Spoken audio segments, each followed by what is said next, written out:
have been chosen. You thought you were special. You really thought you were special. Who told you you were special? You thought you were special.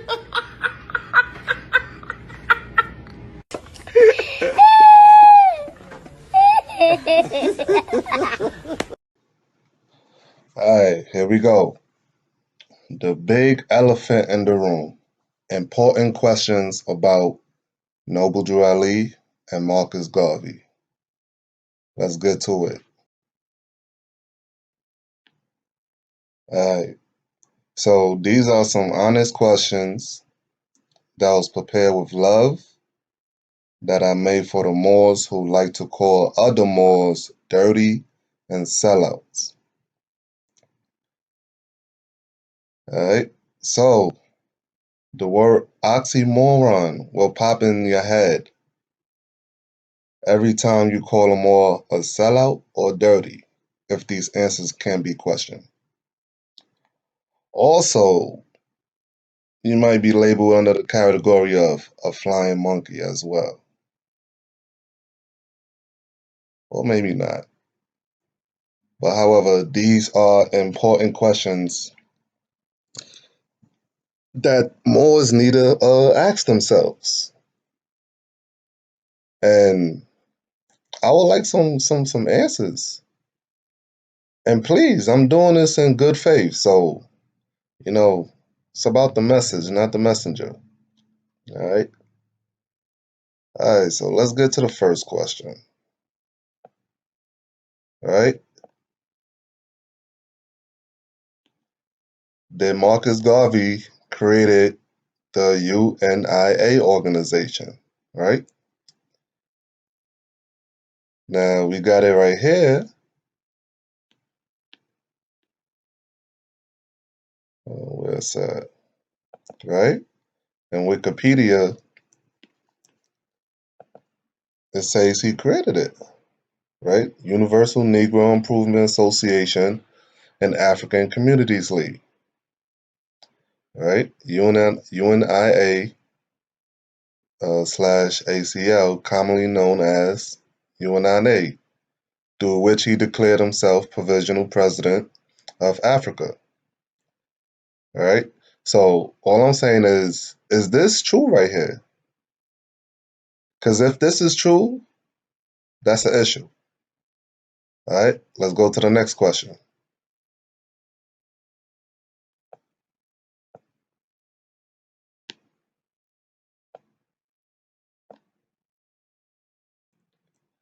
Was Marcus Garvey a black nationalist?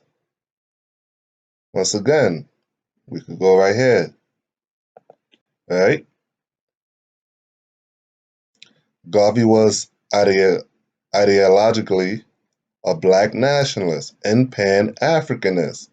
His ideas came to be known as Garveyism, right?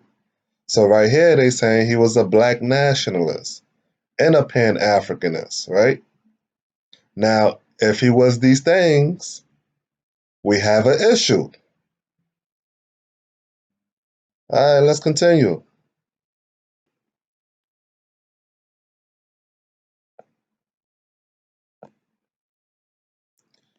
Did Marcus Garvey work for the African Times and Orient Review, which was published by Deuce Muhammad, right? Now, I don't know if this is true, but we got something from Temple 13, right? All right, so Moor Science Temple, the Divine and National Movement of North America, Incorporated, number 13. So this Temple 13, right? And as we can see right here, let me see.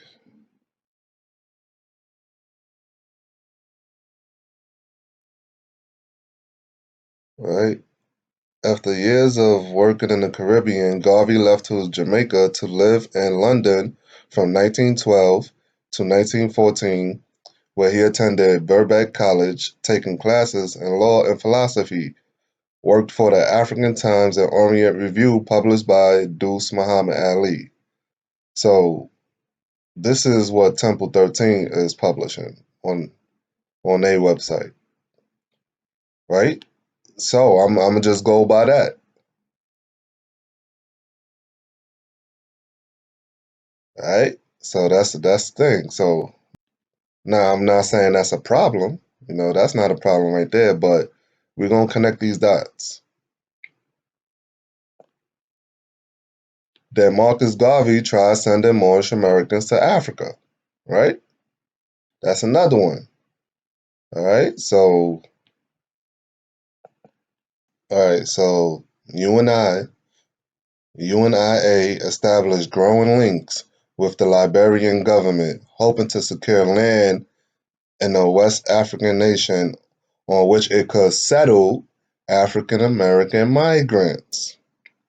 Right?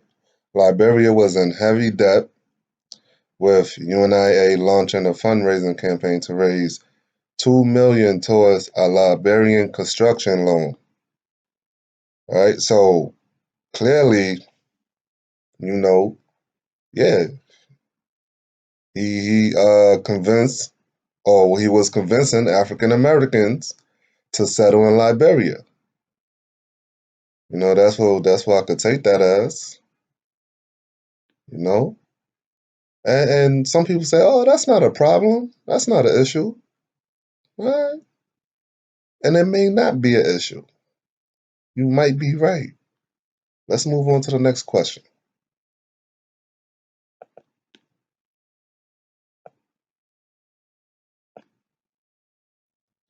Did Marcus Garvey attempt to do the same thing for the Moorish Americans in his homeland? Right? Did he try to send people from Jamaica to Liberia? Now, it's not recorded anywhere that he tried to do that. So I wouldn't know. But this is a question that need to be asked.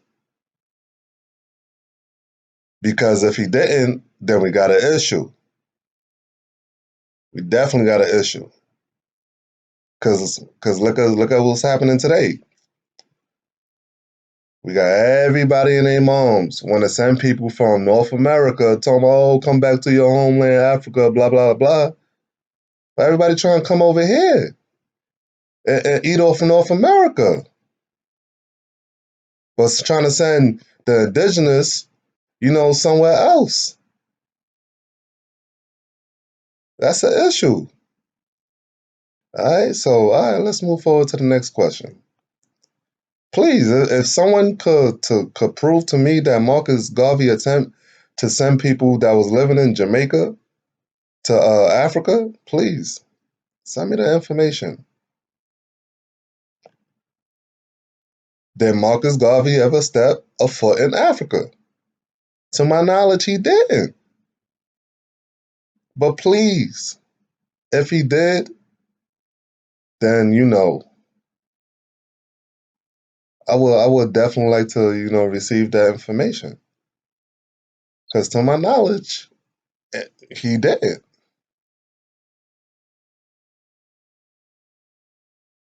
But then again, maybe he did, because you do have African Americans who did settle, or so-called African Americans who did settle in Liberia.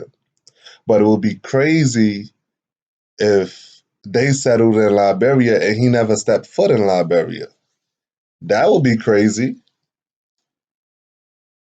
However, I don't know if Marcus Garvey ever went to West Africa or any parts of Africa, but we do know he toured all through Europe. We know about that. We know about them tours he did through Europe. But I don't know about any tours he did through West Africa.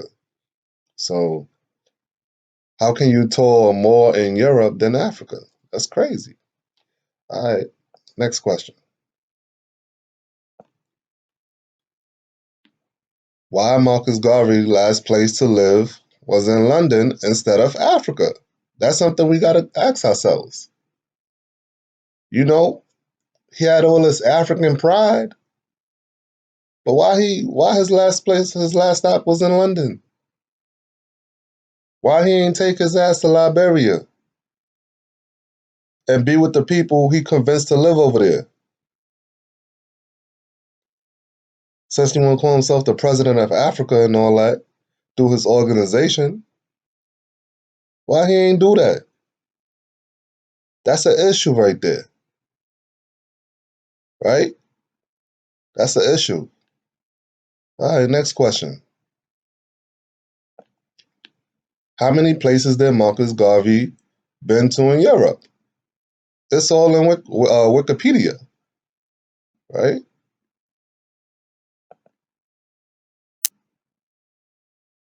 Right, his travels.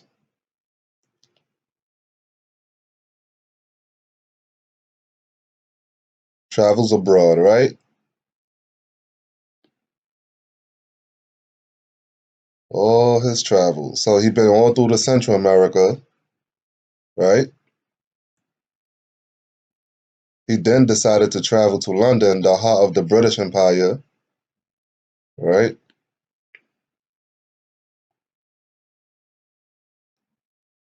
He visited the House of Commons. He also visited Speaker's Corner in Hyde Park,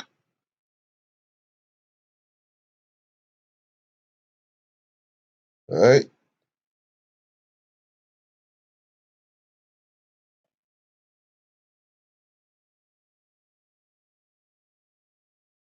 He planned a tour of Europe, spending time in Glasgow, Paris, Monte Carlo, Boulogne, whatever, and Madrid. So he visited all these places in Europe, but there's no evidence of him touring Africa. I mean, where do he even get all this money from? But anyway, let's continue. This is an issue. We got a man with so-called African pride and all that, trying to unite everybody. But instead of touring Africa, he toured Europe, and that's where the last place he lived at in Europe. Forget going to Africa though, right? We gonna go to Europe. All right, let's continue.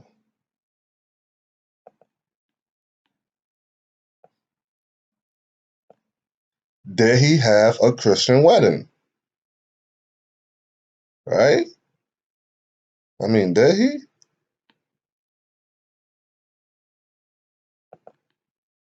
Let's go down here.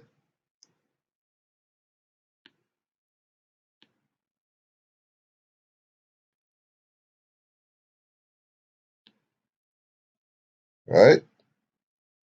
Assassination attempt, marriage, and divorce. Right? So that's what it says. Right? Hold on, where is that? Shortly after the incident, Garvey proposed marriage to Amy Ashwood, and she accepted it. On Christmas Day, they had a private Catholic wedding. Catholic wedding? Hey, maybe things have been different. Who knows? All I know is a lot of mixiness and things ain't adding up. He's supposed to be a messenger from Allah, but you're having Catholic weddings. Okay. All right, let's continue.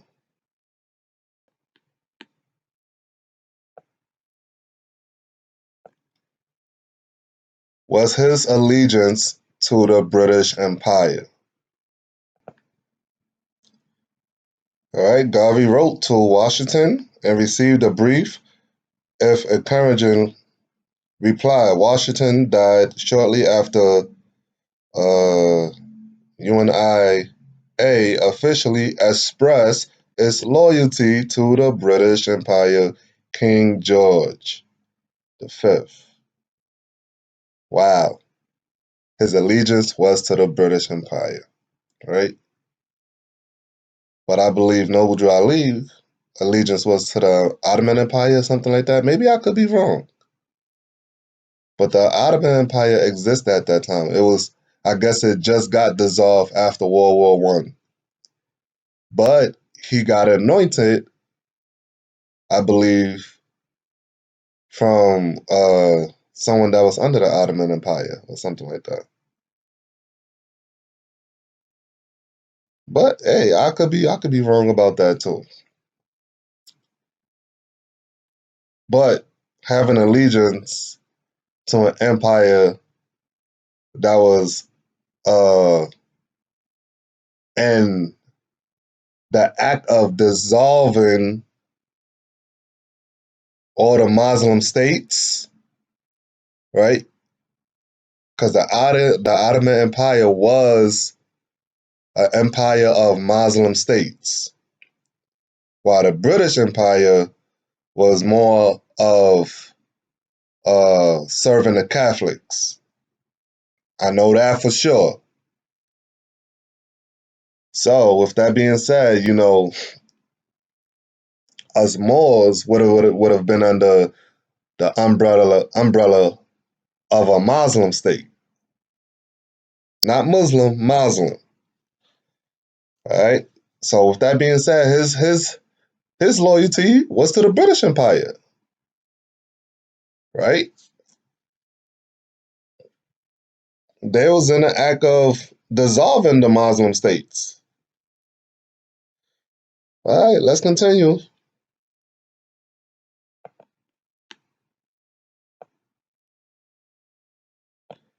Can one have allegiance to a colonial empire while trying to end colonialism? Right? We got Marcus Garvey. He trying to end colonialism, right? Did he attend? Hold on. I believe he attends something, right? No, where's that?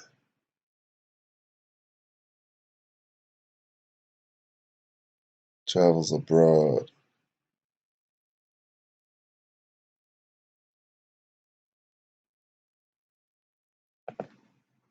Right? So right here, it says he campaigned for an end to European colonial rule in Africa and advocated the political unification of the continent, right?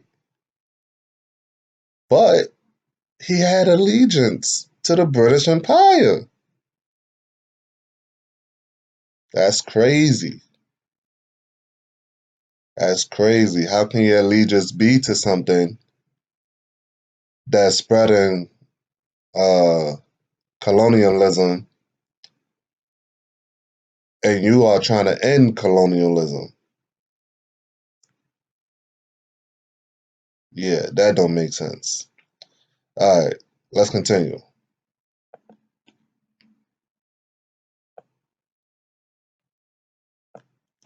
Can one be considered prepared by Allah if said individual doesn't follow the ways and divine creed of Allah?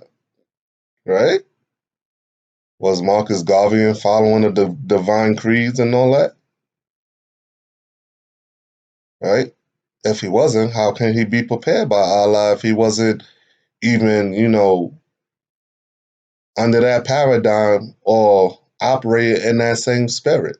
Right?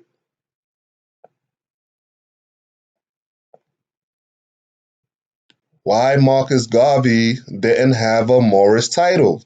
You don't find that suspicious? You don't find that suspicious? You don't find that suspicious? That's an important question. He's prepared by Allah, right? He's supposed to be for the Muslim states,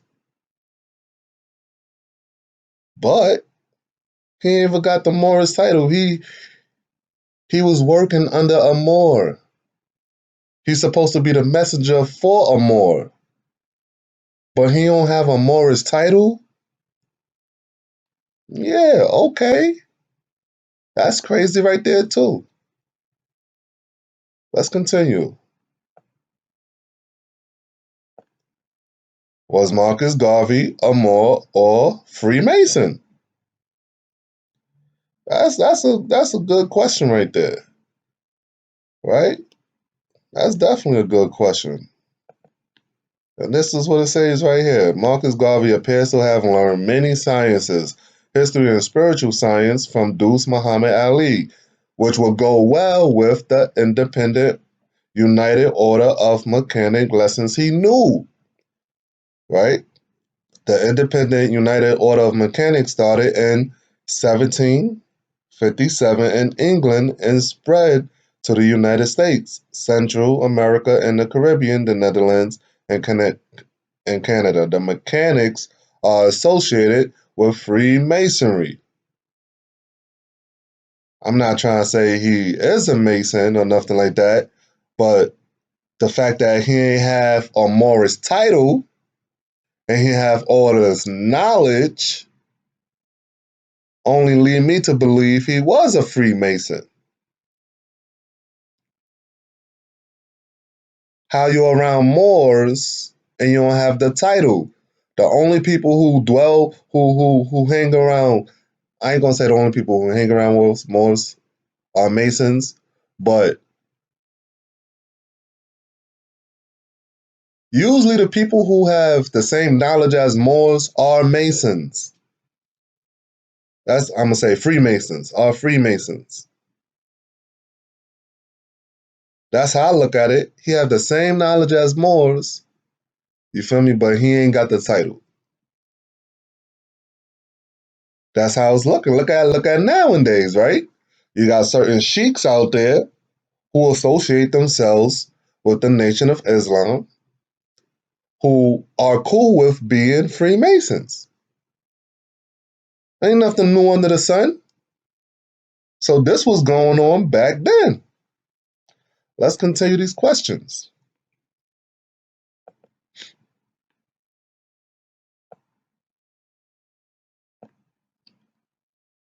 Was Marcus Garvey required to comply with Act 6 of the Divine Constitution? That's another important question. Let's go to Act 6 of the Divine Constitution, right? Specifically, I want to go where it says right here. Let me read it from the top. With us, all citizens must proclaim their nationality, and we are teaching our people their nationality and their divine creed, that they may know that they are a part and a parcel of this said government, and know that they are not Negroes, colored folks, black people, or Ethiopians, because these names were given to slaves by slaveholders in 1779 and lasted until 1865 during the time of slavery. So, was Marcus Garvey was Marcus Garvey required to comply with this act? Because I know those who don't comply with this act can be considered dirty Moors and sellouts. If you calling your people Negroes, colored folks, black people, or Ethiopians, you consider a sellout today. If you are a Moor, if you got the knowledge, and you calling your people the stuff still, you are considered a sellout or a dirty Moor. Marcus Garvey had the knowledge. He was associated with Noble Ali. And this is what Noble Ali is saying. You are not Negroes, colored folks, black people, or Ethiopians. But we already know Marcus Garvey was going hard, calling people black, being a black nationalist, calling people Negroes, trying to move us to Africa. All right? He wasn't in Jamaica. You feel me? Telling people we should go to Africa. He came over here. All right. Another thing I'm gonna put in this. See, He said that we are not Negroes, colored folks, black people, or Ethiopians. But he never said we wasn't Indians. And he also said he was a Cherokee Indian. So for the Moors out here saying like, oh, we not Indians and all that, well, how about Act 6? He would have put that in Act 6, right? And he would have never called himself an Indian. All right, so a lot of people out here going with their own programs, I see. Because if he said if we wasn't Indians, he would have said we're not Indians. Now I understand, you know, Indians are considered state agencies under Article 7, under Title 7 of the United States Codes. So of course we wouldn't want to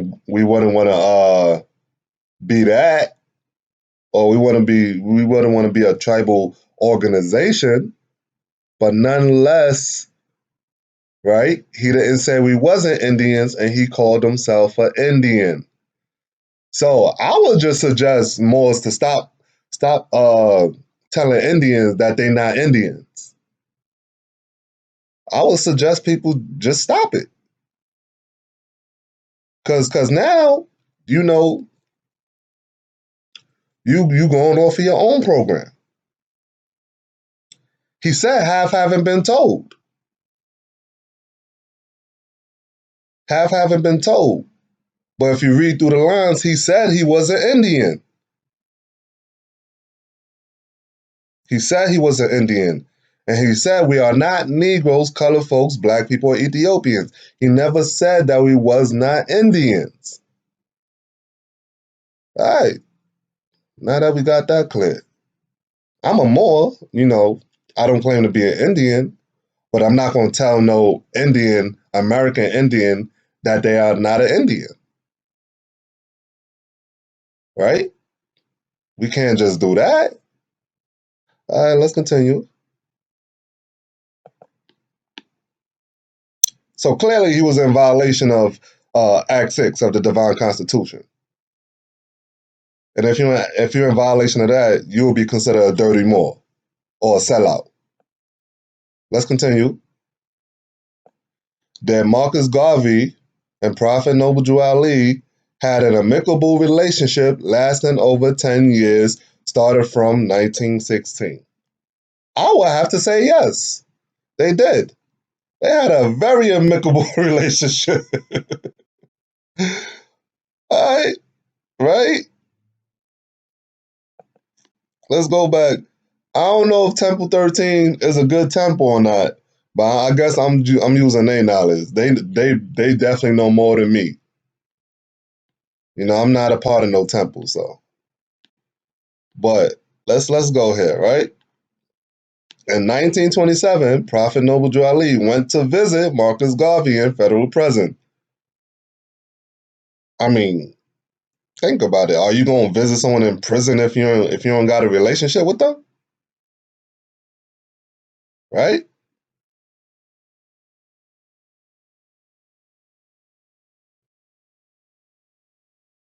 I know I wouldn't. So yes, I think they had a very amicable relationship. They had a very good relationship.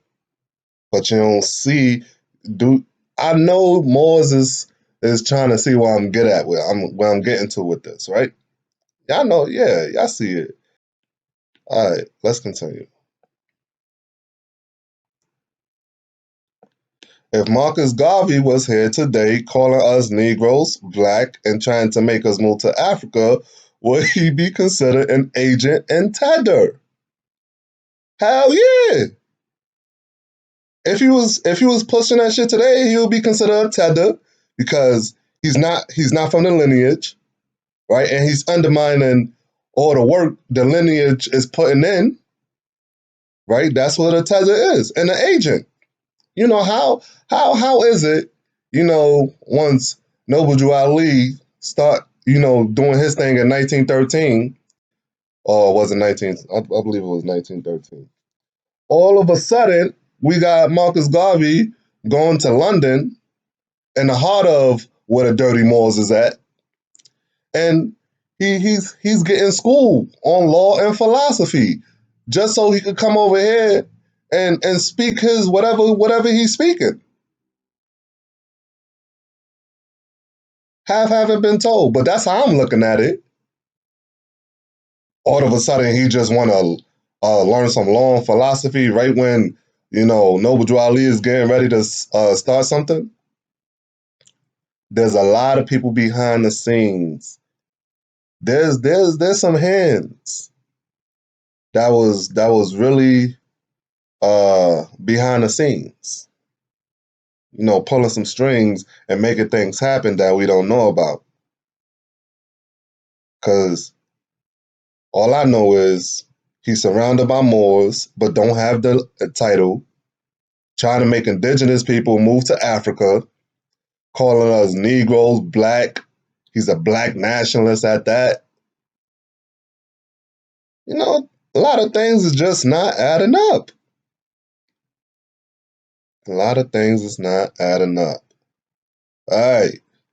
If so, would a Moor be considered a sellout, dirty Moor if he chose to associate himself with Marcus Garvey?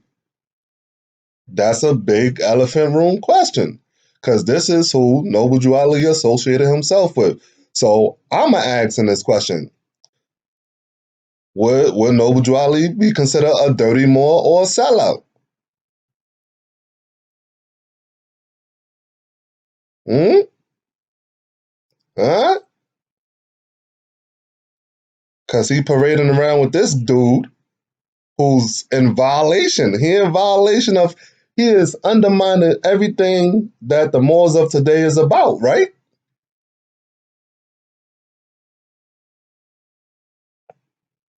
All right. All right. Let's go down.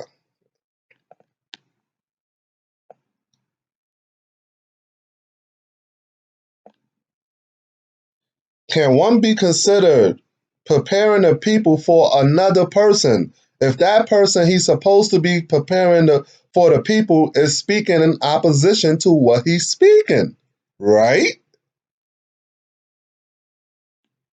Right? Let's go right here.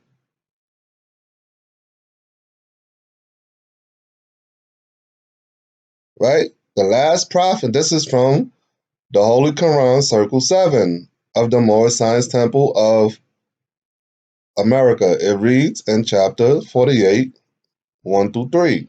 The last prophet in these days is Noble Drew Ali, who was prepared divinely in due time by Allah to redeem men from their sinful ways and to warn them of the great wrath which is sure to come upon the earth. John the Baptist was the forerunner of Jesus in those days to warn and stir up the nation and prepare them to receive the divine creed which was to be taught by Jesus. In these modern days come a forerunner of Jesus who was divinely prepared by the great God Allah, and his name is Marcus Garvey, who did teach and warn the nations of the earth to prepare to meet the coming prophet, who was to bring the true and divine creed of Islam. And his name is Noble Drew Ali, who was prepared and sent to this earth by Allah to teach the old time religion and the everlasting gospel to the sons of men. Right? But we know this is false.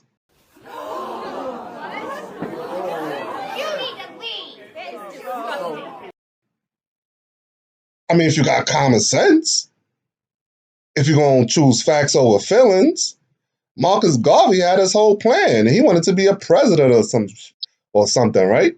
For Africa. He was talking about Negroes and black. That's when he came to America, calling people Negroes and black.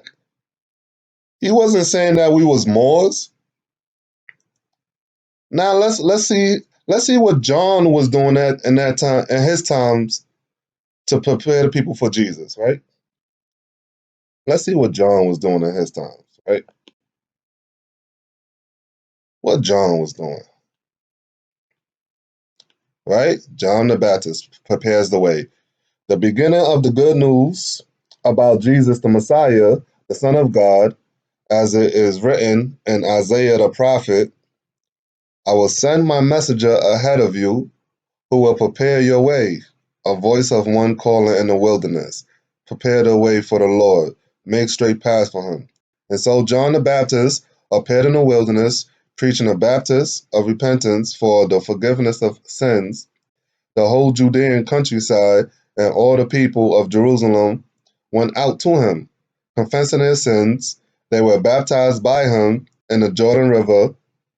John wore clothes made of camel hairs with a leather belt around his waist, and he ate locusts and wild honey.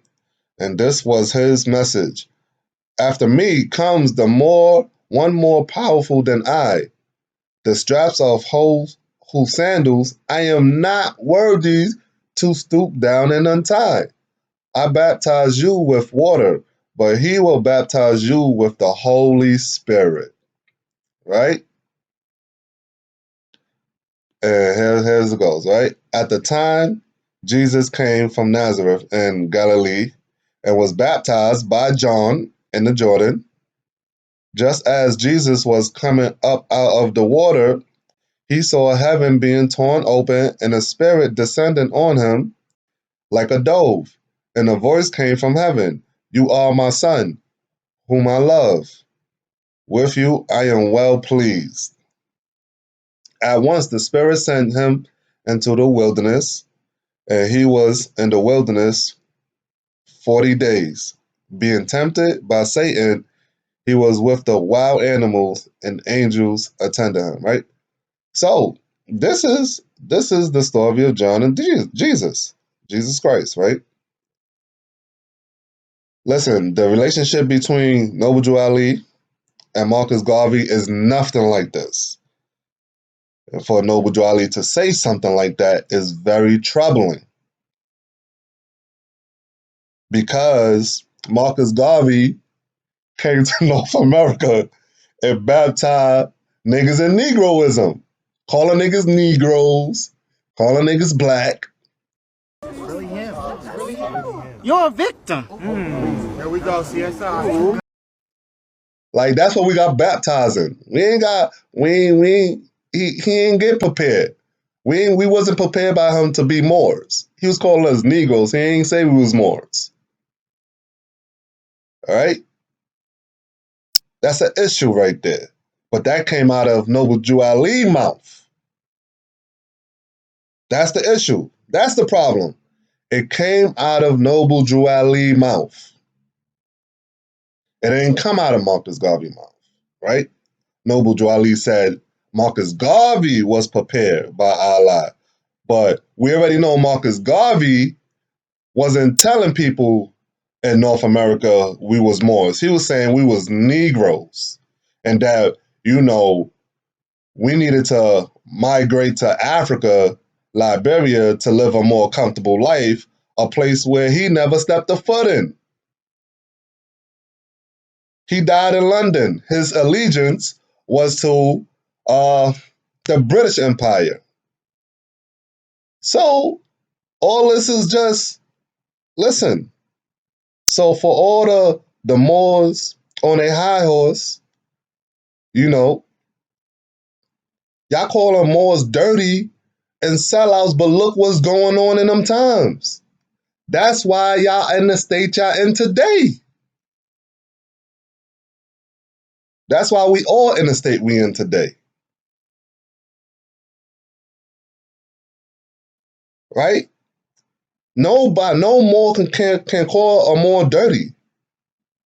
That's an oxymoron. No Moor can call a Moor a sellout. Right? That's an oxymoron right there.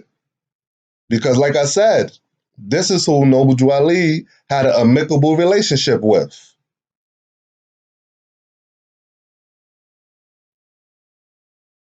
Right? They were spiritually at war with each other.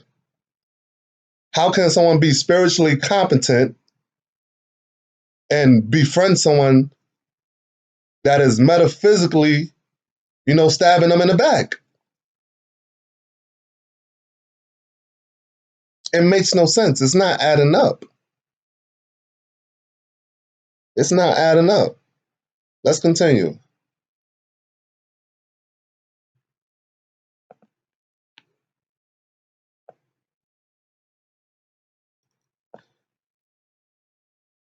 Then Marcus Garvey knew we were Moors. Of course he did, right? Of course he knew we was Moors. He was in London with a Moor. He was friends with a Moor. So yes, he knew we was Moors, but he was still calling people Negroes, blacks and colorful.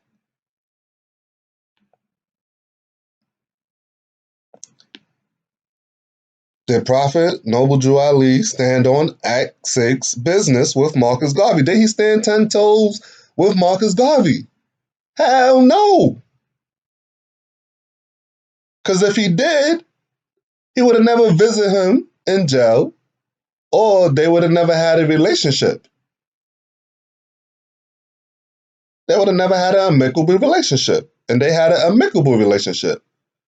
Very pleasing. I don't know how that happened. So we got Noble Drew Ali talking about everybody else is dirty. He talking about everybody else is being a traitor. But look at Marcus Garvey. Listen, honestly, I wouldn't believe half of the stuff on Wikipedia if Marcus Garvey had the name Ali or Bey. If he had a Morris title, I'm like, oh nah, there's some things I don't know yet. But the fact that he didn't have a Morris title, and Noble Drew Ali saying he's a messenger of Allah, and the fact that he having Catholic weddings, the fact that his loyalty is to the British Empire, but you trying to end colonial rule? Come on, man. You serious? All this evidence? Come on, man. This is crazy right here. Right? Can we consider chapter 48, 1 to 3 of the Holy Quran, Circle 7 of the Moorish Science Temple of America to be true? No, we can't. We can't consider that to be true. If this man is out here bugging, Marcus Garvey was out there bugging, man. How can we consider that chapter right there, that section to be true? I done read to you what John did for Jesus. Marcus Garvey didn't do that for Noble Drew Ali. He ain't do none of that. So, well, that's debunked. Let's go. Can we conclude that the Prophet Noble Drew Ali wrote it in good faith? So was that statement even made in good faith? I mean, I'll leave that to y'all to figure out.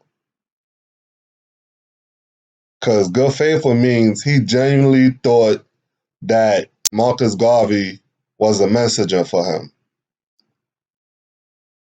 He genuinely thought that. But if he genuinely thought that, right, Marcus Garvey wouldn't be calling people Negroes, black or colored people, or Ethiopians. We already know Marcus Garvey was with all them labelings. He labeled everybody all that. He labeled everybody all that. You feel me? At the end of the day. So yeah, I beg to differ. I have to say this statement right here was made in bad faith. That's what I have to say. Until you could prove that, Noble Drew Ali was honest about that, I don't think he was being honest. I'm sorry. Because if he was, he would have took it out the literature. He would have changed the whole literature up. You feel me? They had a relationship from 1916 all the way up. Probably even before 1916 they had a relationship. But when was the Holy Quran Circle 7 made? When was it made? He could have easily just scrapped all that and said, oh nah, this dude ain't no messenger of mine. But the literature of today, he left. He could have revised everything.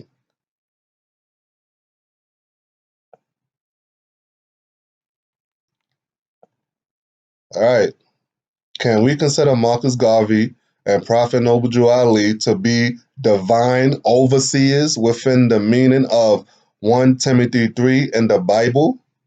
Right? Let's go to 1 Timothy 3 in the Bible. Right? 1 Timothy 3. Let's talk about overseers, right?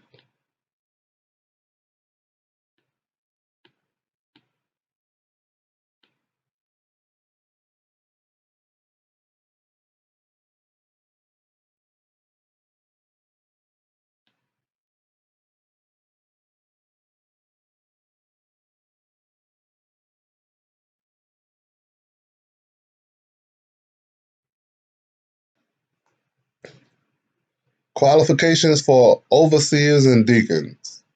Here is a trustworthy saying. Whoever aspires to be an overseer desires a noble task. Now, the overseer is to be above reproach, faithful to his wife, temperate, self-controlled, and respectable. How can someone be respectable if what they're saying is false? That's all I want to deal with. If this aspect right here, respectable. And we talking about a divine overseer, if anything, right? If it's divine, gotta be respectable. And we know if Marcus Garvey coming over to North America, telling the indigenous people who was considering themselves to be Indians at that time,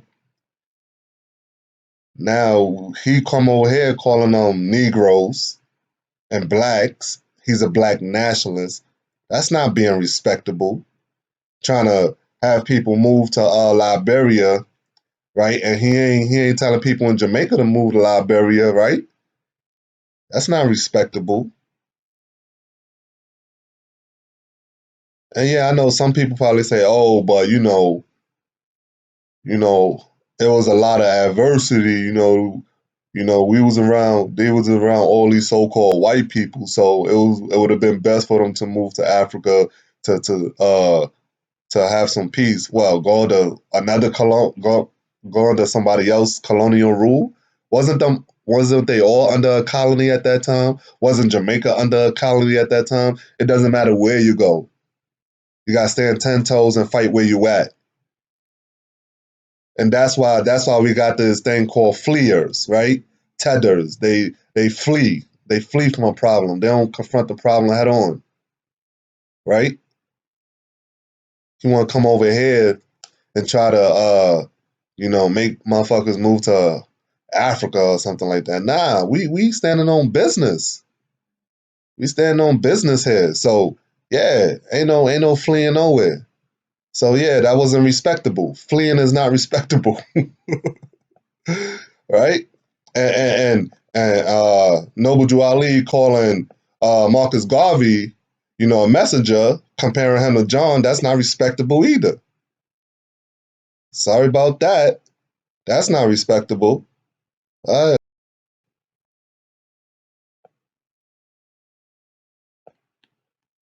Was Marcus Garvey and Prophet Noble Drew Ali in a secret spiritual war with each other? Hell yeah, they was. I mean, I think they was. We got one person not being in compliance with Act 6, right? While the other one's trying to teach people of the indigenous people of the land who's not a tether, who is of the soil, you feel me? The proper ways and principles. And the other, yeah, they was at a secret war with each other. Yes, they was. And I think Noble Drew Ali knew that. He just couldn't say nothing because probably that was an agreement with maybe it was an agreement, a part of the agreement they had in allowing him to go to Egypt and get the information. Who knows? Who knows, right? I don't know. I don't know. But anyway.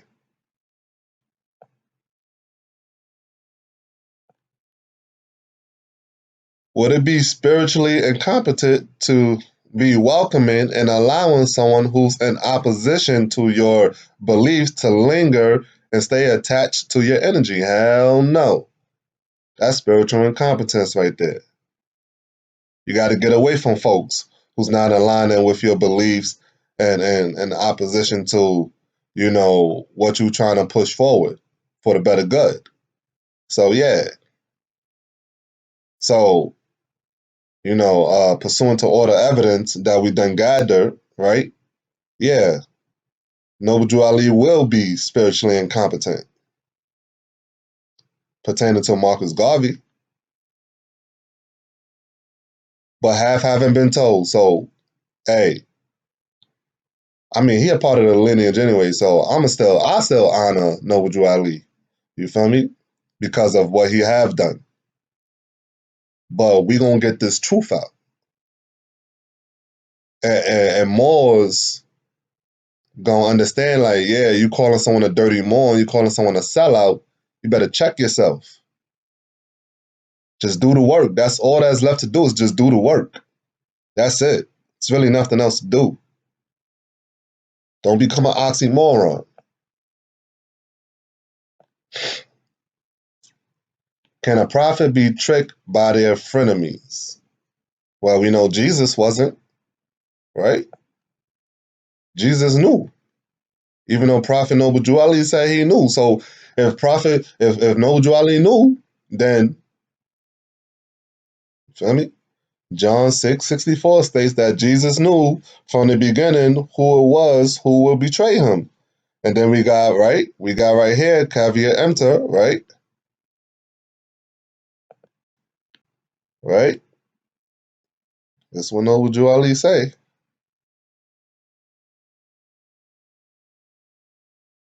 Right? Prophet Noble Drew Ali knows the people within his ranks who are interested. Right? So he knows, he said.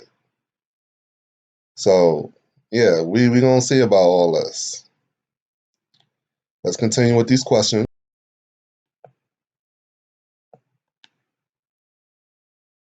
Did Prophet Noble Drew Ali visit Marcus Garvey while he was in prison the year of 1927? Well, that's what Temple 13 said.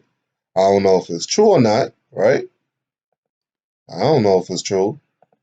But hey, the temples are supposed to be the leading folks of the Divine National Movement, right? That's what it says. Right? In 1927, Prophet Noble Drew Ali went to visit Marcus Garvey in federal prison, and then we got the card right here. Right? This is all on MoorishamericanNationalRepublic.com/Ali-Garvey, right? So, yeah, y'all could Google it. All right, let's continue.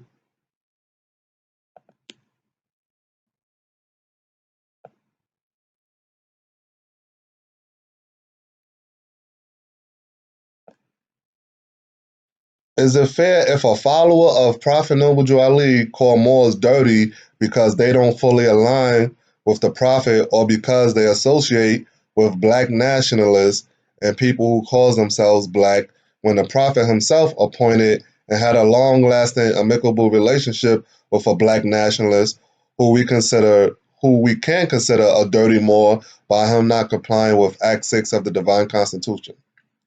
Right? I mean, can we? Can a follower call someone dirty? I think not. I think not. Cujo L, who like to call people sellouts and dirty, right? It's a couple more, but I'm gonna just name Cujo for now. And there's no disrespect to him, but he even tried to call me a dirty Moor. That's why I'm really doing this. This is definitely for the Moors who be up on their high horse, thinking they could call Moors dirty. But Cujo Al, he's spiritually incompetent. In my eyes. But yeah, honest to the work he do, you know. But as far as calling Moor dirties, yeah, you're an oxymoron. Yeah. And anybody else who call them Moors dirty out here. Yeah, or sellouts. Y'all oxymorons, right? Let's look at what a flying monkey means.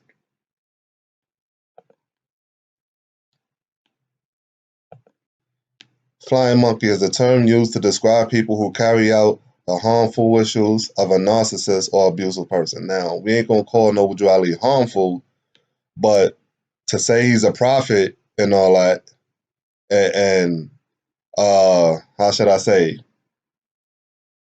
and it's not aligning to what he's preaching. He said Marcus Garvey, right, was sent to prepare him.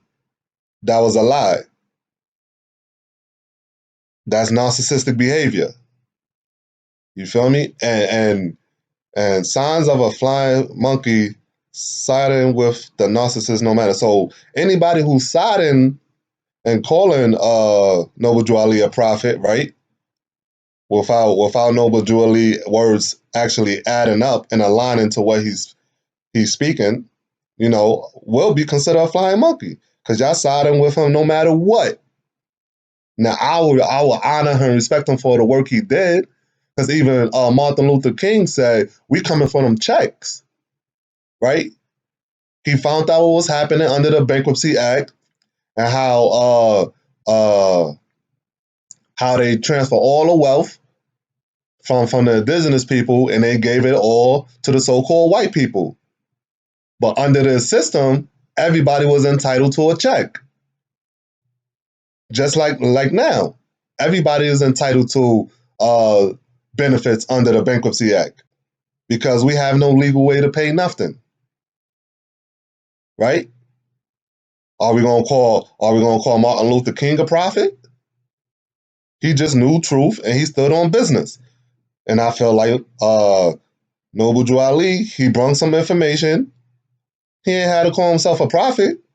Now this is the reason why he called himself a prophet, though, right? This is why he called himself a prophet.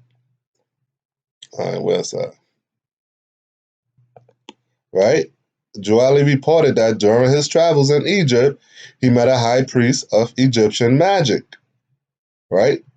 In one version of Drew Ali's biography, the leader saw him as a reincarnation of the founder.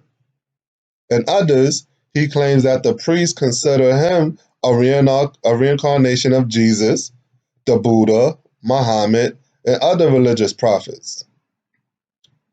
So all I'm saying is, and this is gonna be some funny shit. All I'm saying is, if you was to get public readings on YouTube right now, just Google public readings. There are so-called prophetess and tarot readers and all of they doing all these public readings and they saying, oh yeah, you the reincarnation of Moses. You're the reincarnation of you're a descendant of 18th dynasty. What's that queen from the 18th dynasty, the Egyptian queen? What's her name? Nefertari. Oh, you're the reincarnation, and you got people in the comments just eating it up. So all I'm saying is maybe this high priestess, right? You know, cause them to, you know, have some spiritual delusions and all that. That's all I'm saying. Yeah, I mean, y'all people gonna say, oh, this is blasphemy. Well, you're gonna have to deal with when he said that Marcus Garvey was a messenger preparing the people. But Marcus Garvey didn't prepare the people for him. That's what y'all gonna have to deal with. Marcus Garvey did not prepare no people for Noble Drew Ali. Because this nigga was still calling niggas Negroes and trying to send niggas to Africa like African motherfuckers is doing today. Talking about, oh, come home, we love you. Nah, we ain't African. We indigenous Americans. You feel me? And it's left to them. Yeah, we could have Africans in our blood due to the Moors that was traveling over here. But now we indigenous over here. You feel me? So we ain't need no motherfucker talking about we Negroes, blacks, and all that. That's what Noble Drew Ali was telling us. So the fact that he allowed this person, the fact that he stated that this person was a messenger, you feel me? That was a lie. And that's not respectable. But maybe haven't been told, and that was the agreement that those who was pulling strings behind whatever this movement is, you feel me, cause them to say. Who knows? But this high priest of Egyptian magic, you feel me? He could be the same as these tarot readers, you know, doing public readings and telling people that they the reincarnation of this, you the reincarnation of Moses. You know, that's what spirit is putting in these people to say. That's why I don't listen. It's best if you meditate, go within, and get a connection to source yourself. Who is source? Let me give you an image of who source is. Everybody is connected to source, right? We already know this is the all, right? This is the collective. The collective of different frequencies. You got the lower frequencies, right? Will be considered the children, right? Then you got this middle age person, woman, or something like this will be of a higher frequency than this, right? But this is the big dog right here who all these frequencies, right? Because we are beings of frequencies, we come through this being and manifest in the flesh. If we meditate in the physical, we get a stronger connection to this being. And all that be, the collective, right? We get a stronger connection to the collective when we meditate and do our spiritual practices, right? We don't need nobody else telling us anything. The best thing to do is to get a strong connection through yourself. Go inward, right? Because all this is at the heart, right? The first thing that's being manifested is the heart, and the heart creates everything else, right? So at the heart dwells all this, all right? And don't this look like a heart right here? Don't that look like kind of a heart? I don't know. This look like an artery or something. I don't know. It look like a heart to me, but anyway. Yeah, that's how I maybe I could be wrong. But let's go to some Bible verses, right? When the word become flesh, right? Now that you look at that, right? Where is that? Word became flesh. In the beginning was the word, and the word was with God, right? And the word was God. He was with God in the beginning. Through him, all things were made, right? And without him, nothing was made that has been made. In him was life, anyway, right? Through him, all things are manifested. And without him, nothing is. So he is the word, which is a frequency, a sound, right? He is the word. And the word is becoming flesh. We are all different variations of the word, right? This is the sound, word, frequency, becoming flesh. I hope that makes sense. I know y'all, a lot of y'all probably got this face like, what the fuck? All right. Let's continue with these questions, all right? All right. Let's continue with these questions. If the level of dirtiness can be measured from Moors, wouldn't a sellout be the dirtiest of them all, right? So the dirtiest form of a Moor will be a sellout. A sellout is a traitor, treasonous. Hmm. What is considered a sellout? What is considered a sellout? Right? We know what a sellout is. I don't want to say Noble Drew Ali was a sellout, but if he allowed Marcus Garvey to do what he did, and he ain't stand 10 toes on business, he could be considered a sellout.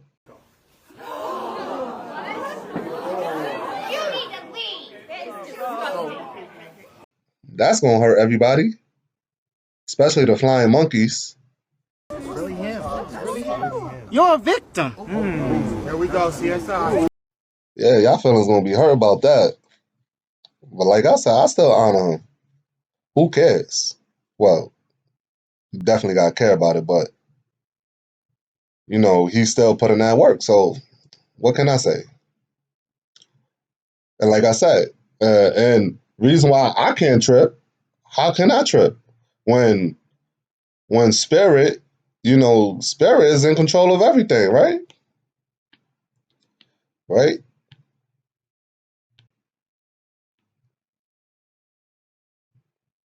Let me see.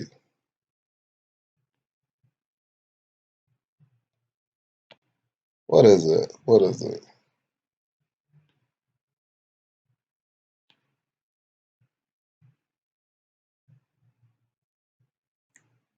Right? Deuteronomy 32:39, right? King James verse. See now that I, even I, am he, and there is no God with me. I kill and I make alive. I wound and I heal. Neither is there any that can deliver out of my hand. So, spirit causes all things to be, right? This individual causes all things to be. So whatever, Noble Drew Ali is doing, this spirit is causing Noble Drew Ali to do it. So I'm not tripping. We only could play our path, right? We got our own spiritual journey and we just tagging along.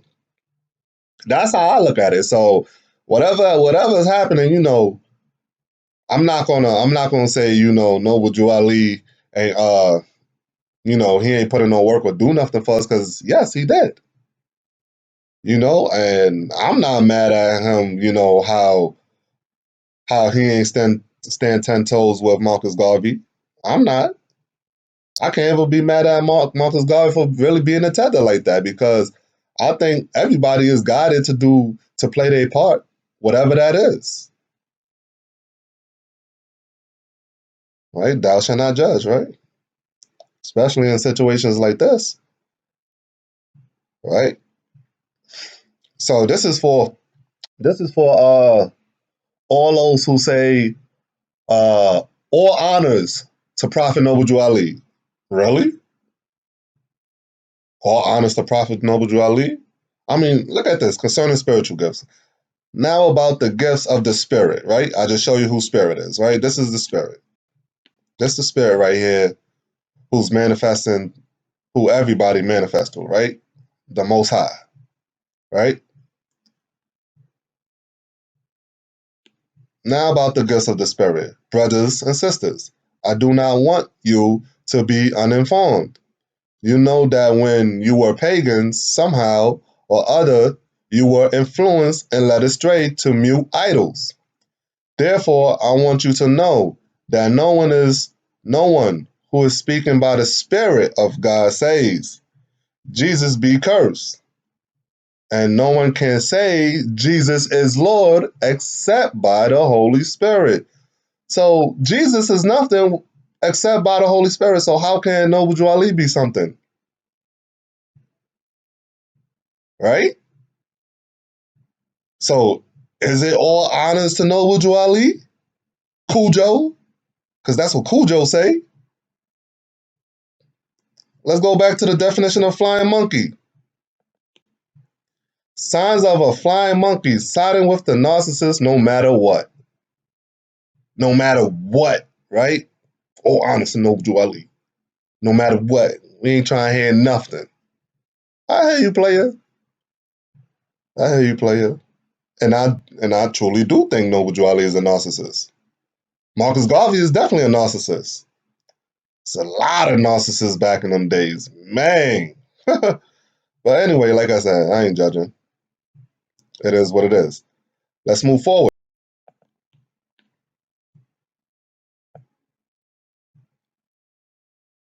Can we consider the Moor Science Temple of America to be the leaders of the Moorish divine and national movement that's taking place? I think we can. The Moor Science Temple of America and corporations, y'all are the leaders. Y'all the leaders of this Moorish divine and national movement. I said Moorish divine and national movement, but y'all are not the leaders of the divine and national movement. There will always be a divine and national movement because those who's moving in divine, right, is already a part of God's plan, the Most High plan. And that movement been around before even Moors existed. There will always be a divine and national movement, right? But as far as the Moorish divine and national movement, yes, the Moorish Science Temple of America is definitely the leaders. We can say that. Is there any evidence of a Moorish Science Temple of America enforcing Article 4, Section 3, Clause 1 of the United States Constitution? Well, let's go to that, right? Let's go to that law. All right? Where's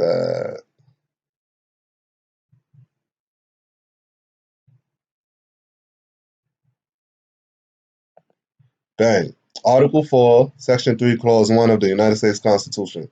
Give Congress the powers to admit new states into the Union. This clause is also known as the Admission Clause or the New States Clause, right? And here's what does this clause allow? What does this clause not allow? States cannot be made of two or more states or parts of states unless both the legislators of those states and Congress agrees to it, right? So what that's saying is prohibits a state from forming in a jurisdiction of another state or causing one state to join another state, right? So with that being said, right? Is there any evidence of a Moor-sized temple of America enforcing Article 4, Section 3, Clause 1 of the United States Constitution? I would say no. There is no evidence because every state that we have, right? The state of New York, state of Georgia, any state, right? The state with a capital S is a territorial state under Article 4, Section 3, Clause 2. Right? They are considered states, and the territories are considered states, right? But these states aren't allowed to form within the jurisdiction of a union state. But as you can see, the union states are with a lowercase s, right? Let me give an example. We could go right here, right? This is criminal procedure law of New York. New York State criminal procedure law, right? So as you can see, the state is in capital S, so they're already saying that this is a territorial state, right? But as we can see right here, accusatory instruments, right?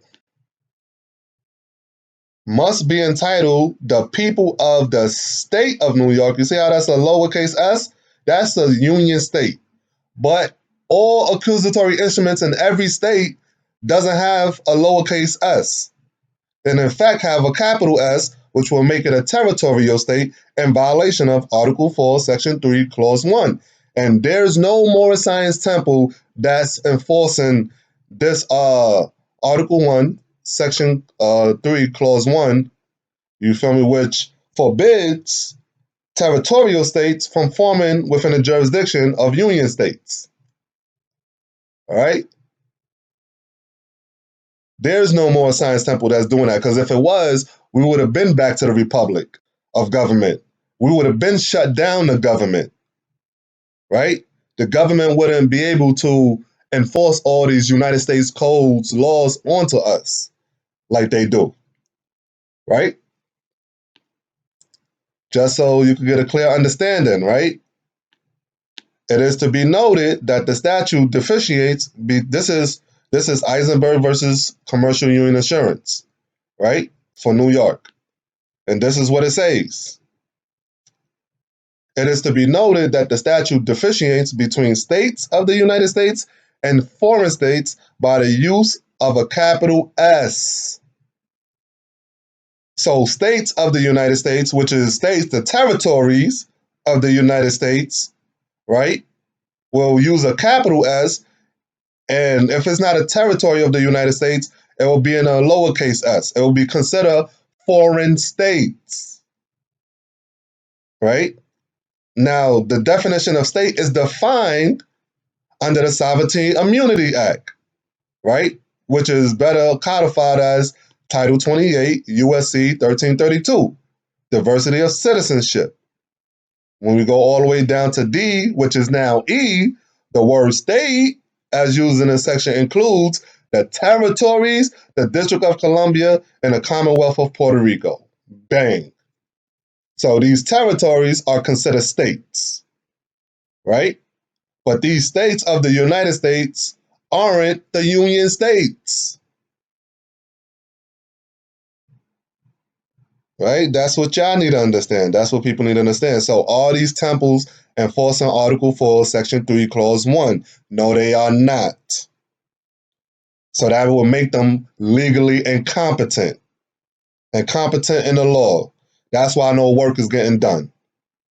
Let's continue.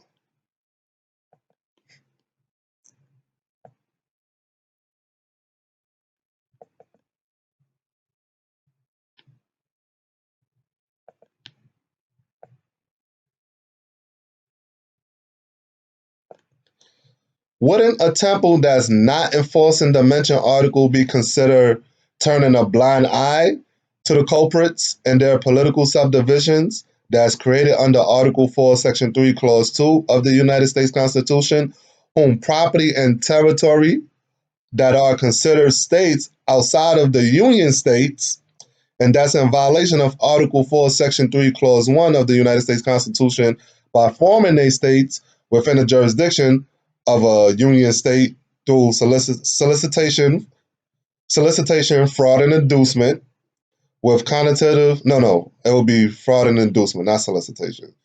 Through fraud and inducement, with connotative language, which is a violation under 18 USC 1001, right? So, all right, what was the question? Would they be considered turning a blind eye if they're not enforcing, this section right here, Article 4, Section 3, Clause 1? Wouldn't a temple that's not enforcing the mentioned article be considered turning a blind eye? What we call one that's turning a blind eye, right? Can we consider a temple to be full of sellouts by turning a blind eye to such act, right? I mean, if they're not enforcing it, right? If they're not enforcing this Constitution right here, and if they do know about it, can we consider them sellouts? I think we can. Oh, but the temple is a religious organization. I'm sorry, it's not political. None of that. So why are we paying dues then? Why anybody paying dues? That's being passive, right? Hold on. Let's go back. Let's go back to what Noble Drew Ali said, right? Right, what he say in the caveat emptor? Right? All of the Moors are active, not passive. Right? Right? Prophet Noble Jew Ali knows the people within his ranks who are interested. They are vanguard of the movement as the Moorish hordes increase here in America. All of the Moors are active, not passive. A member's interest can only be in one direction, and having traveled over the road's years before the prophet knows where every member is along the road. So we know where people are along this road. So yeah. So a lot of these temples acting like they active because they do charity and all that. All right. But you ain't enforcing this constitution that's causing uh us to have to do more charity because of the struggle that's going on. We got to cut things off at the root. So if you're not trying to cut situations off that at the root, then yeah, you're just like another drug dealer, feeding them hood poison but still giving charity. I mean, you're not feeding them poison, but you know what I'm talking about, right? Drug dealers, some drug dealers give charity, but they feeding the hood poison. All right, yeah, you giving charity. Who cares about your charity? Because you're part of the problem, right? Passive Moors are part of the problem. If you ain't trying to be active, yeah. Yeah, so Article 1, Article 4, Section 3, Clause 1 of the United States Constitution must be enforced, right? Stop these district states, which are territories, which are really states, right, from forming within the jurisdiction of the Union states. And once we could do that, then we'll have a more free society, right? Think about it. What we could do is start having Second Amendment. What is it? Second Amendment. Uh, Second Amendment audits, right? Yeah, we need to start having Second Amendment audits, right? Because according to my understanding, uh, 18, let's see, 921, right? Right? We are not persons or individuals, right? We are none of these things, right? The term interstate or foreign includes commerce between any place and a state. You see how that state is in capital S, right? Capital S. These gun laws, these federal gun laws, is not applicable to the Union states, right? None of these gun laws is applicable to the Union states because we see it got capital S. It's not a lowercase s, right? So understand Moore's like, oh, but we're not even under Union states, so we ain't got to deal with that. So all right, so do your Second Amendment orders and stand on business. How about that? Why wouldn't you want to do a Second Amendment order if it's like that, right? Right? The Moors need to have their own militia.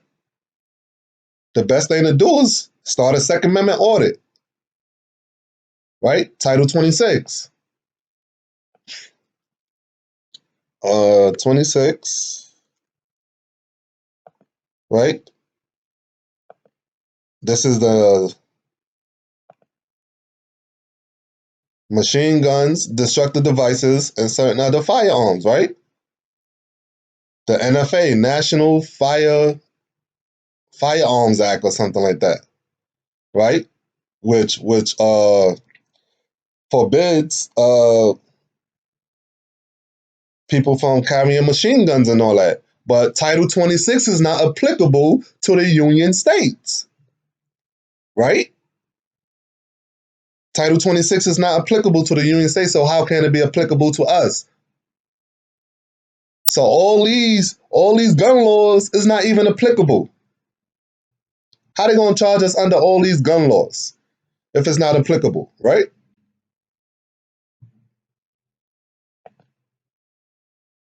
All right, let's check out the definitions. All right? Let's check out some definitions real quick. Check out some definitions. Hold on. Whoop. No, it's not this. Damn, what is it? All right, definition. I'm bugging. Right? Definitions. United States. The term United States, when used in a geographical sense, includes only the states and the District of Columbia. But when you look at the definition of state, shall be construed to include the District of Columbia. See, this state right here is the District of Columbia, but when you go to O'Donoghue, oh, it's not. Hold on. When you go to the Supreme Court case O'Donoghue, it says that the District of Columbia and the territories are not states. Right? They only are states within treaties with foreign powers. That's when they consider states. But they are not states considered states within the Union States. All right? So how we have this title right here, Title 26, saying the District of Columbia states, that's because they talking about the territories. This is a territorial state, right? This is why, we got the Supreme Grand Sheik Moor or something like that on the MX channel. He talking about we're not sovereigns. But then again, you feel me? The Sovereign Immunity Act, under the Sovereign Immunity Act 28, USC 1604, right? 1604, immunity of a foreign state from jurisdiction. This is under the Sovereign Immunity Act. This is sovereign immunity, right? Of a foreign state from jurisdiction subject to existing international agreements to which the United States is a party at the time of enactment of this act. A foreign state shall be immune from the jurisdiction of the courts of the United States and of the states. And you see the state is in capital S. So they talking about the territories. They ain't talking about the Union States. Right? And then when you go right here, right, New York State criminal procedures, right? You go right here, we could go right here, what is it? Let's go criminal procedure, right? Let's go right here, geographical jurisdiction of offense, right? This state means New York State, right? So whenever this term this state, they talking about New York State, and as you see, this state have a capital S. It don't have a lowercase s, right? So that means they talking about a territory, right? They're not talking about a union state. And all the criminal courts, right? Let's go to the criminal courts. This is New York, right? The criminal courts, this is what it says. The criminal courts of this state, we got that term. So they talking about New York State with the capital S. It includes all the superior courts, local criminal courts. So all these courts are legislative courts. Because these courts falls under Article 4, Section 3, Clause 2. And every time they form within a jurisdiction of a union state, right, they're in violation of Article 1, Section 3, Clause 1. So are the Moor Science Temple of America enforcing these constitutional laws? No, they're not. They're allowing these courts to exist within a union state. So if they know about this, they will be considered sellouts. And the sellouts are the worst. We could agree with that. Right? All right, we're going to give some more evidence of New York State being in lowercase instead of the capital S, right? Let's go right here. Right? We could go to peace officers, right? And all that. Let's see where it says. Let's go to 23, right? 23. Was it 22? Maybe it's 21, I think.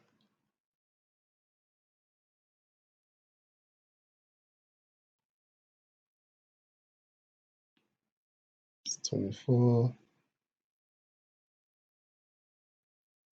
All right, so peace offers 26, right? You see how I say New York State with a lowercase s, right? Because peace officers are designated within the Union State, right? That's why it's a lowercase s. New York State. Why they ain't spell it like that, right? Wells.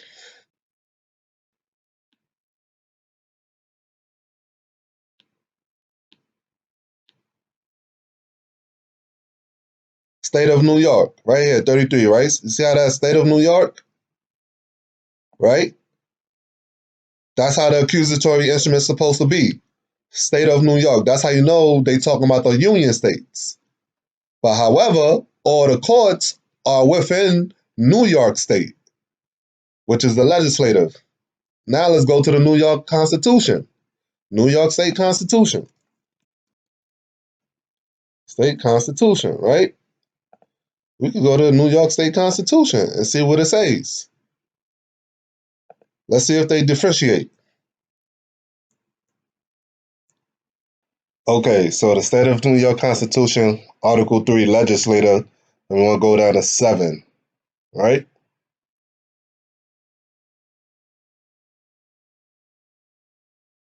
And here's what it says. No person shall serve as a member of the legislature unless he or she is a citizen of the United States or has been a resident of the state of New York for 5 years. Do you see how state of New York is spelled?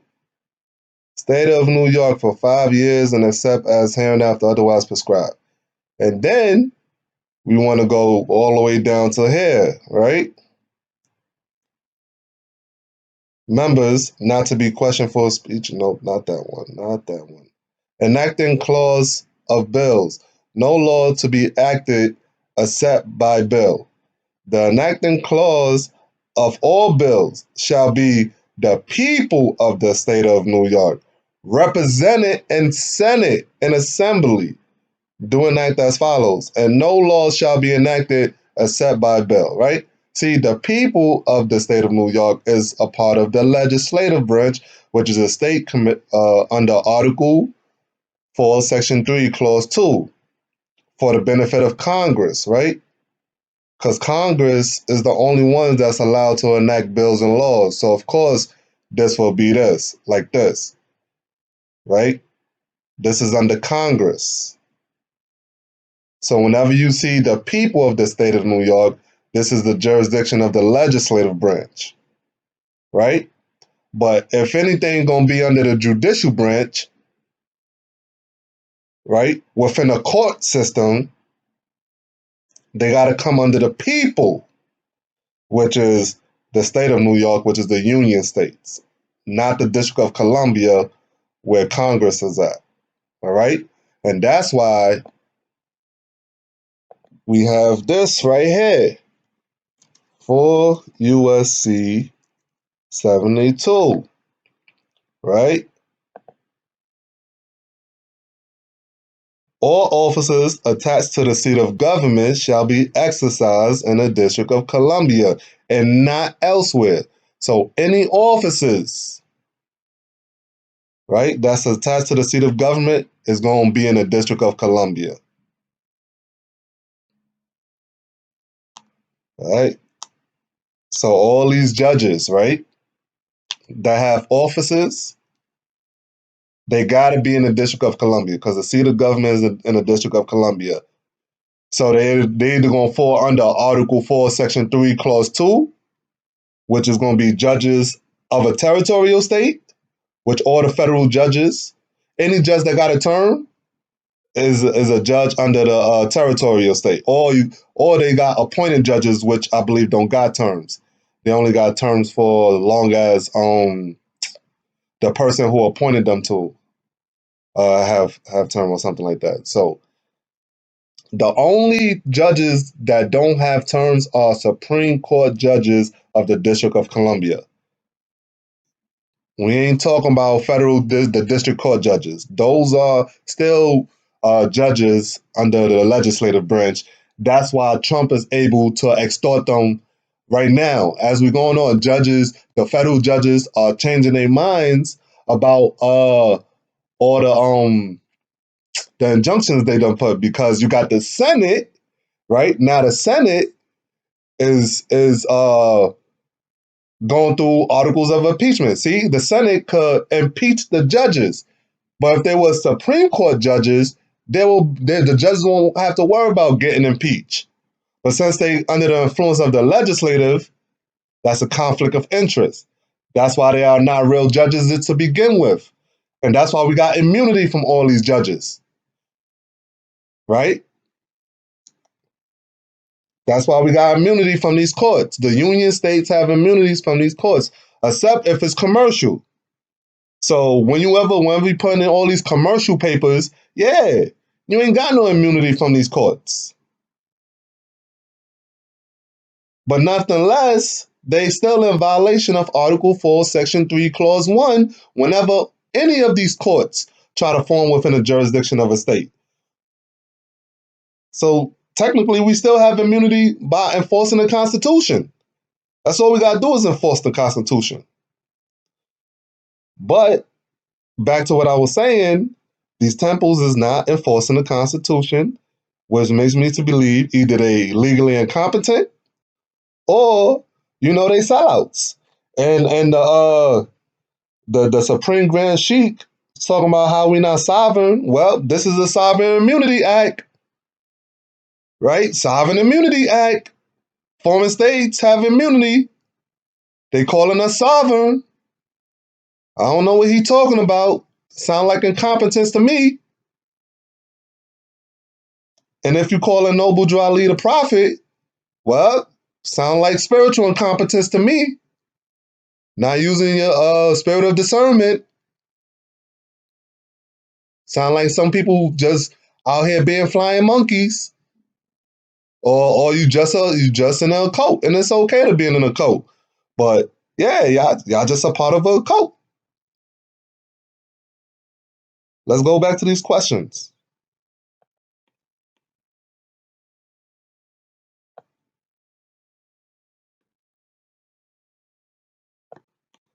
Can we consider Moor to be an oxymoron if they call someone a dirty Moor, but follows the prophet that chose to have an amicable relationship with Marcus Garvey, who was calling the Moors Negroes and black while trying to move us from our homeland, right? And who also failed to comply with Act 6 as well as failed to meet the requirements of an overseer within the meaning of 1 Timothy 3, right? Yes, a Moor would be considered an oxymoron. Calling somebody else a dirty Moor. No Moor can call anybody a dirty Moor. And if anybody's gonna bring this information, it's gonna be a Scorpio. Yeah, Scorpios ain't got no chill. So yeah, I said it. Yeah.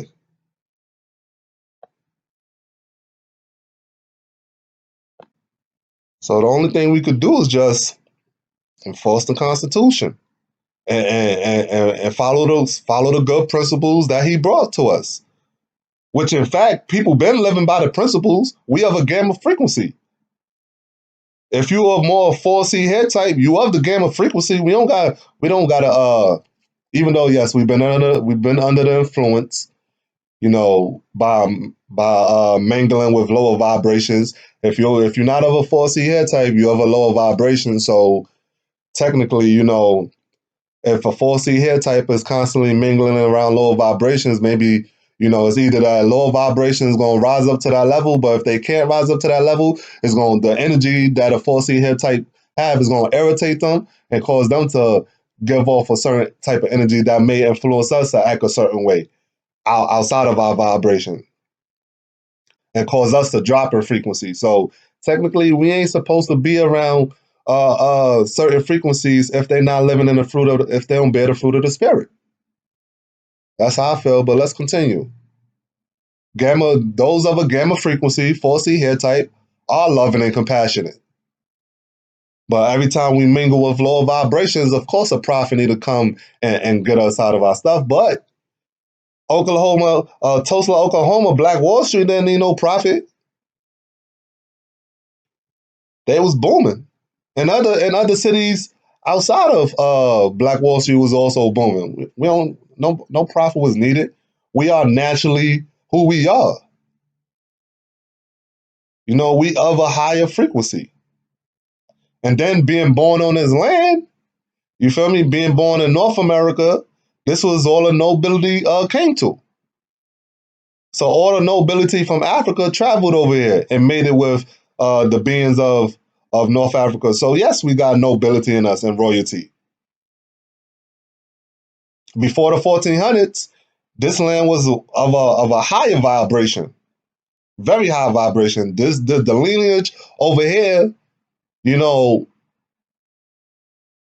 kept themselves in a higher vibration than those from across the sea. So that's why we so different. That's why we so enlightened.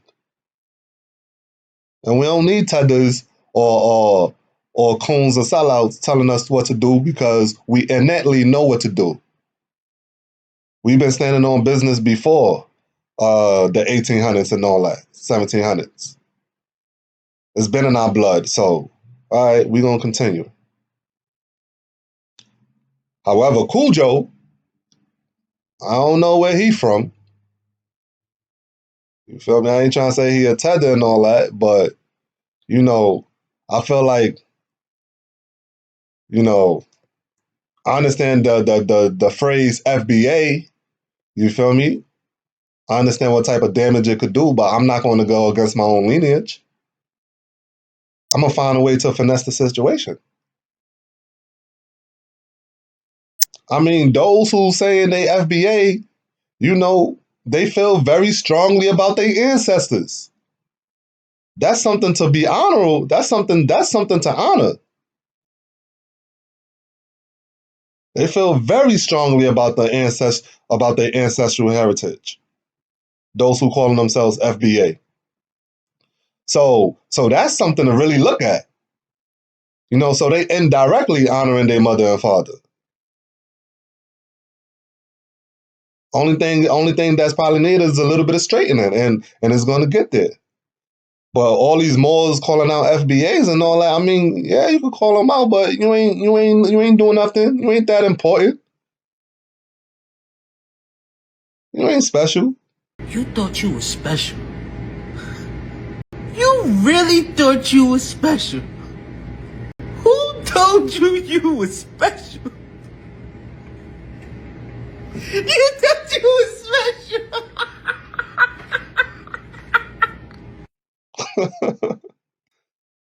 All right. And you know, I'm gonna call out another one, Tahaka Bey. Tahaka Bey, you know, he talking about, oh, you know, I make sure my family got a driver's license. It was a video of him, you know, talking to an Israelite, you know, and you know he was on the same joint talking about, oh yeah, you know, right to travel, you know, you need a driver's license. You know, he preferred to have a driver's license and all. Listen, bro, listen, these driver's licenses and all that, that's under the corporate state. You feel me? If you was competent in law, you could drive without a license. Yeah, they pull you over, and what's that's going to be? Unlawful detainment or unlawful arrest, right? Let's look at unlawful arrest, right? So if you really knew the law, let's look at New York. New York unlawful lawful arrest. New York unlawful arrest, right? What does it mean? Penal law. Statute. Let's go to statute, right? Right? New York's penal law 135.10 defines unlawful imprisonment in the first degree and section 1 to cover false imprisonment in general. So unlawful imprisonment in the first degree. Intentionally detaining someone without legal authority. So when you get pulled over, you are being detained. right? And what they gonna give you in a citation? They're gonna give you a citation that's in violation of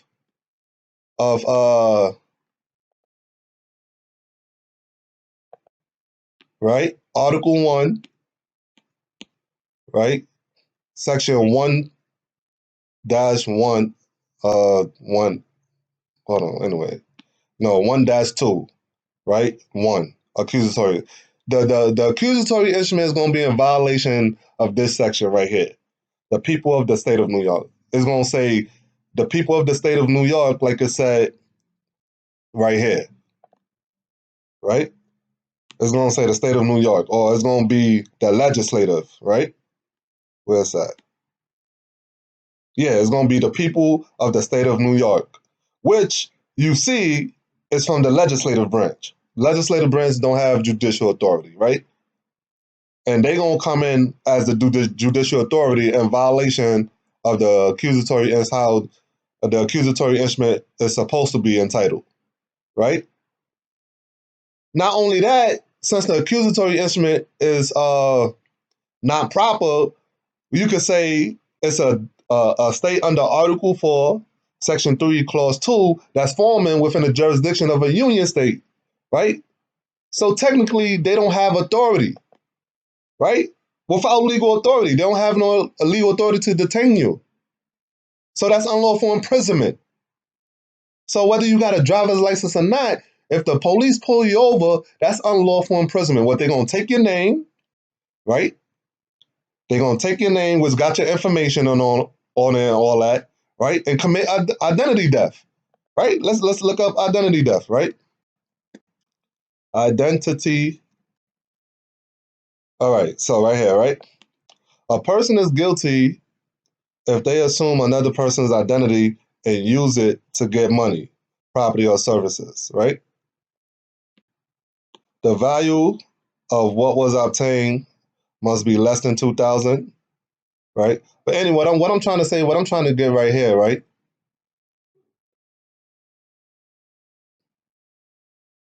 They're gonna take your information, right? And they're gonna create an account with it.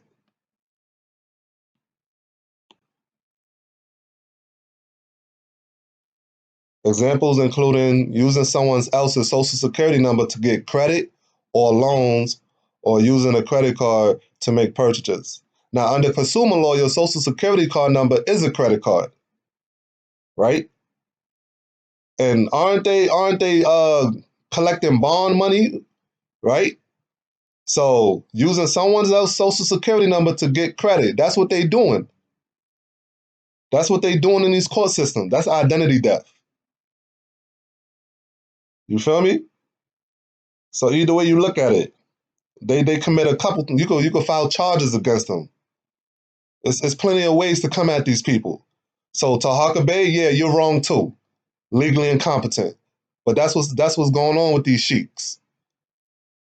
So I don't want to hear nothing from no Moor Science Temple putting in work.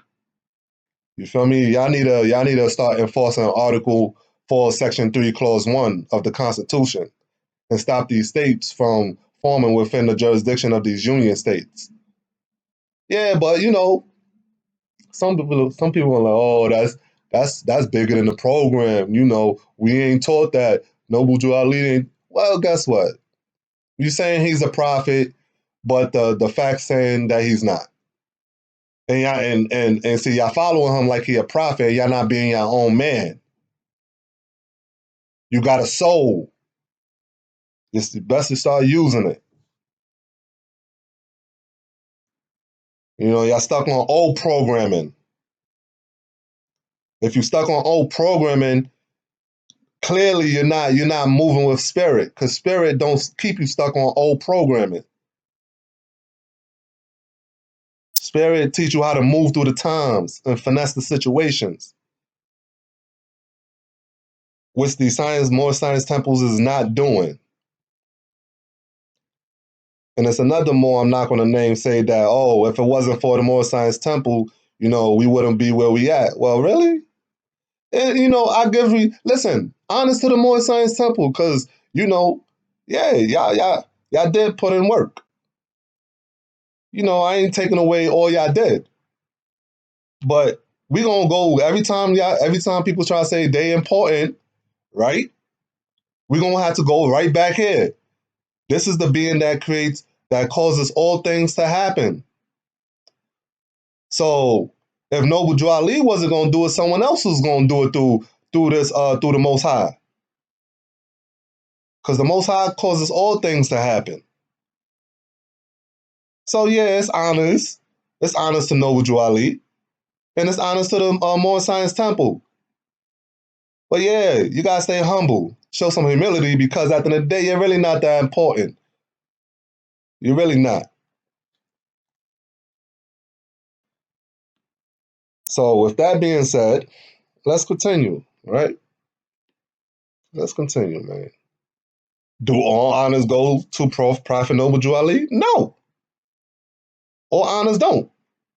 All honors go to the Most High. Y'all call him Allah. Some call him Spirit. Some call him God. Yeah, be my words. Call it whatever you want to call it. The eternal flame. I'd rather the eternal flame. Cause how I see it, I look at a robot. In order for a robot to animate, it needs energy, right? So what's keeping us animated for over 80 years, 50 years, and us not being connected to nothing? It's the energy that's burning inside of us, which is the flame. And it's a eternal flame that doesn't die. So yeah, I call it the internal flame. I call the Most High the internal flame. That's in all of us. So like I said, y'all can call it whatever y'all want. But one thing y'all not gonna call me is dirty or dirty Moor if I'll be in an oxymoron or if I'll be in a flying monkey. I know that's what y'all not gonna call me. All right. Will Prophet Noble Drew Ali be considered a prophet according to the Bible? I mean, we already saw listen. Caveat emptor, right? Caveat emptor, right? Moors are men, upright, independent, and fearless. I don't know if listen. Not standing 10 toes with Marcus Garvey, you can't call yourself fearless. Saying he was a messenger just like John, that's not being upright. So yeah, even this caveat emptor is kind of, broken down. I mean, the words are solid, but the man who wrote the words, I mean, come on. The man who wrote the words. That's all I'm saying. And like I said, this is just truth. Like I said, I still honor him just because you disagree with something doesn't mean you ain't got to still honor. Show some honor and all that. But if we're gonna live in love, truth, peace, freedom, and justice, yeah, we gotta spit that truth. We gotta spit that truth. And Cujo, or honest to Noble Prophet Noble Ali. Well, let me say, Cujo, look it. You don't like black nationals. You don't like Nation of Islam. You always calling them out. They calling people black all the time, right? Farrakhan, he's a tether, right? He call people black all the time. But however, Noble Drew Ali, he didn't stand 10 toes with Marcus Garvey. And you saying all honors to Noble Drew Ali. You will be against Noble Drew Ali if he was here today. What is you talking about? A lot of y'all that don't like the Nation of Islam will be against Noble Drew Ali today. Because y'all will be against Marcus Garvey. And that's why the temples are the way they are today. That's why the temples are the way they are today, because Noble Drew Ali didn't stand 10 toes and he let things get out of order. Unless y'all could prove Marcus Garvey never called people Negroes. Unless y'all could prove he wasn't a black nationalist. Unless you could prove he tried to send he also tried to send people to Africa from Jamaica. Unless you could prove he didn't died in London, or he didn't his last place wasn't living in London, right? He took as much trips in Africa as he did in London.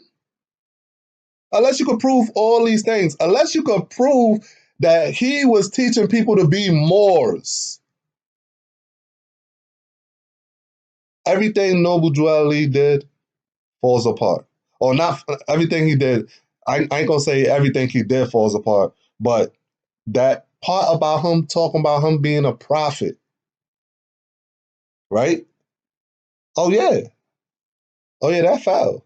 That's a big foul right there. He compared himself to John and Jesus. He compared Marcus Garvey and him to John and Jesus. That's blasphemy right there. That's blasphemy. Yeah, see, I gave y'all some legitimate law. I help y'all understand how you are sovereign, right? I gave you some laws how you could claim your immunity. I mean, what else can I do? And I'm showing you the truth of the relationship between Noble Drew Ali, right, and Marcus Garvey. They were spiritually at war with each other. And Noble Drew Ali said, half haven't been told. So clearly, I guess I'm telling some more. I ain't gonna try to say I'm telling the other half, because I really don't know nothing. All I know, the evidence is in front of me, and I ain't no flying monkey.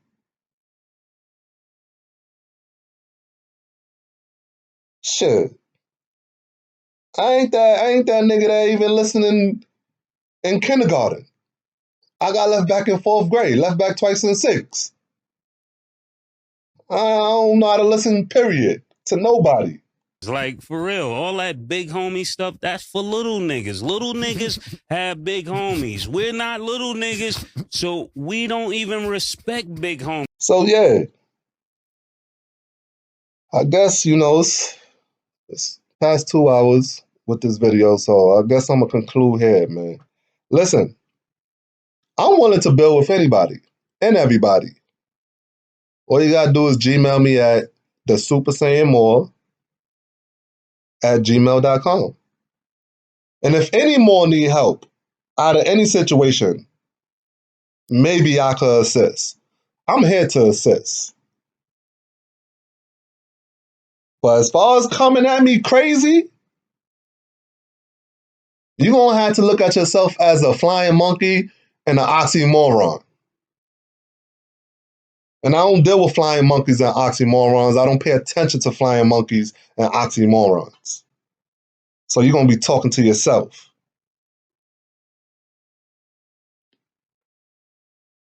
But as far as that, Moors, I already done showed you the gun laws is not applicable in the Union States. The federal gun laws is not applicable in the Union States, right? And the gun laws under Title 18 is not applicable in the Union States. The only thing I have an issue with that is tricky, and maybe Moor could help me out with,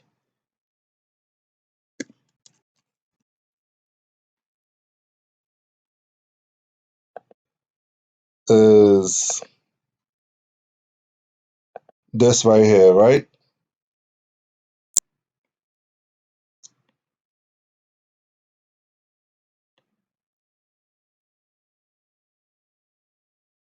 Where it's at with the gun laws. Definitions. We're going to go definitions. All right. So, the term interstate or foreign state commerce includes commerce between any place in a state and any place outside of that state. See, the Union States is still outside of a state, of the district state. But the criminal courts, in order for them to charge us with any of this, it got to be in a court of jurisdiction, proper jurisdiction. And like I said, immunity, we got immunity from these courts because we of a foreign state. So technically, if they wanted to say anything anywhere outside of a state, which is not of a district state, it'll still be, I believe this will still be in like a lowercase s. So I still think all this is still not applicable to the district states. I mean, the union states.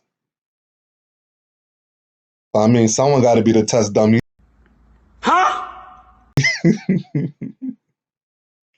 I mean, hey, any Moors that's willing to, any active Moors that's really want to test this out, hey, man, I could be legally behind you, like, you got to think about it. But yeah, it is our right to have Second Amendment audits, just like we have First Amendment audits, right? A Second Amendment audit will be us marching with arms through the community, right? Displaying our freedom under the Second Amendment to bear arms. That's what a Second Amendment order is. And yes, it will be even better to get the police departments involved. I mean, the march could be for about it could be a march for about 5 blocks, 10 blocks, and at the end of every block, a shot could be rang for freedom, displaying our right to bear arms. I mean, we definitely got to create a national holiday, a Second Amendment national holiday, at least one for the Moors.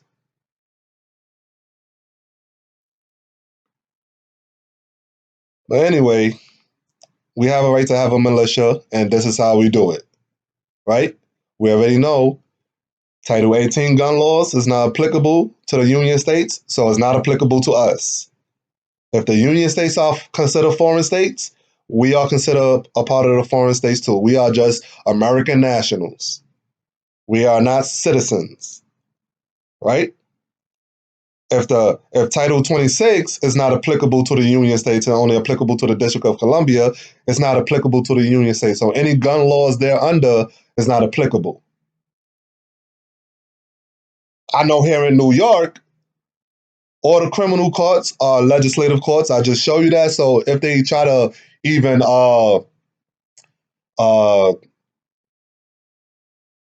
try us under any criminal court, it will be a constitutional violation. And I believe that's for every state, because they don't operate under the judicial branch when it comes to these criminal courts. These are legislative courts. So that's something for the Moors to think about, all right? And I guess I'm going to conclude here, man. It's always peace and love. And stay vigilant and you will prosper.